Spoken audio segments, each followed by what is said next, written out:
This morning you used at least 5 products to get clean: shampoo, conditioner, body wash, face wash, soap.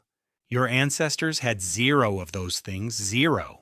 Not because they were primitive, because they found something different, and it worked better. Here's the part you were never supposed to find out. Scientists measured their skin and compared it to yours. Their skin bacteria were 30% more diverse, measurably healthier. And the reason will make you rethink your next shower. So what did they use instead? 4 different methods across 4 different civilizations. And a 5th discovery made in 2012 changes everything. Ancient Greeks and Romans never used soap, not once. They used olive oil, but not to moisturize. They poured it over their skin and rubbed it in completely. The oil bonded with dirt and dead skin cells on the surface. Then they used a tool called a strigil, a curved bronze scraper roughly the size of your hand. They pressed it against skin and dragged it firmly across. Oil, dirt, sweat, dead cells, all removed in one clean pass.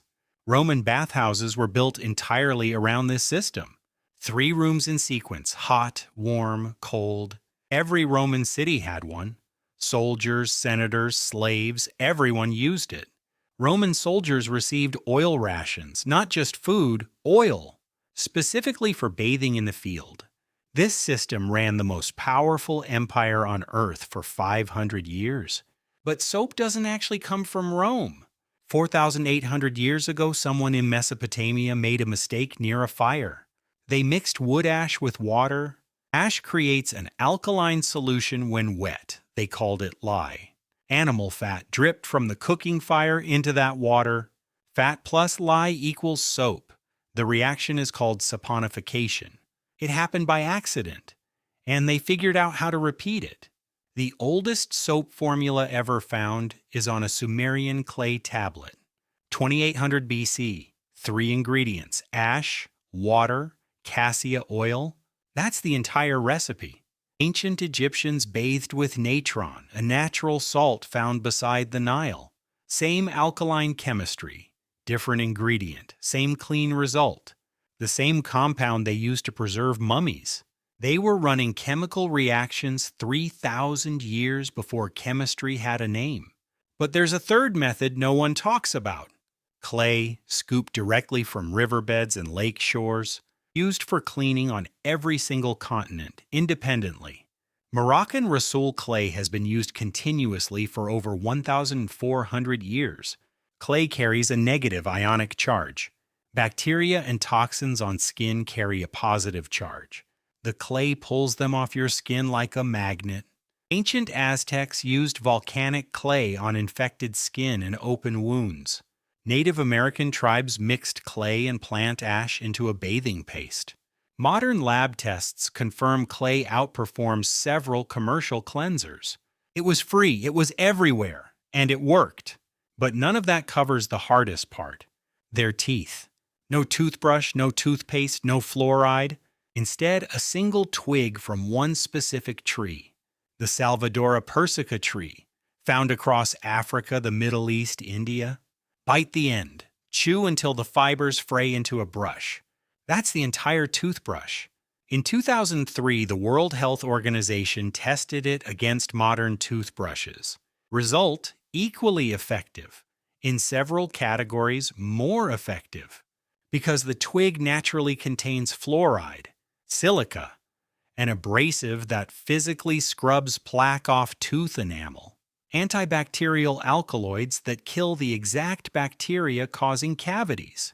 Archaeologists examining pre-agriculture skulls find almost no tooth decay.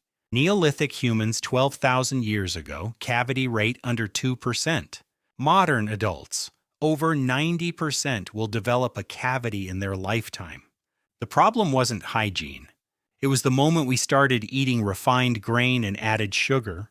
So now you know: oil, ash, clay, chew sticks. 4 methods that worked.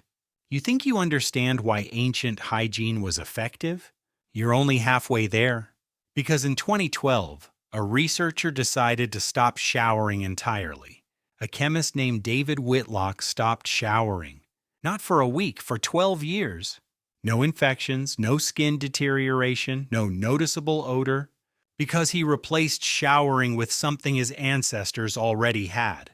Ammonia oxidizing bacteria, a colony that naturally lives on healthy human skin. These bacteria feed on the ammonia in your sweat and convert it into nitric oxide directly on the skin surface. Nitric oxide is a natural anti-inflammatory and antimicrobial.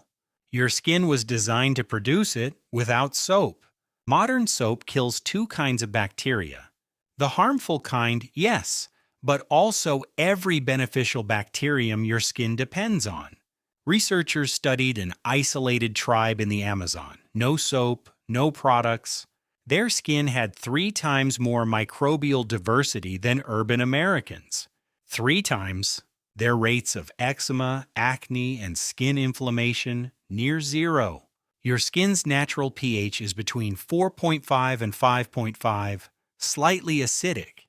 Standard soap sits at pH 9 to 10. That's nearly 100,000 times more alkaline than your skin is designed for. Every shower strips your skin's acid layer completely.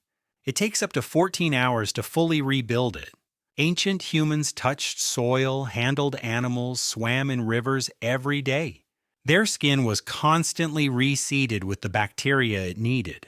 We wash every single one of them away, every morning. For 300,000 years, your ancestors stayed clean, without a single product in a single bottle. Oil scraped clean by bronze, ash turned into soap by accident, clay pulled from riverbeds, twigs turned into toothbrushes, and a skin microbiome 3 times richer than anything we have today. Then we invented modern hygiene, and in 1 generation we sterilized ourselves into chronic inflammation. Your body was not designed to be sterile. It was designed to be inhabited by the right things. We didn't clean ourselves healthy. We cleaned ourselves sick. And the worst part? We called it progress.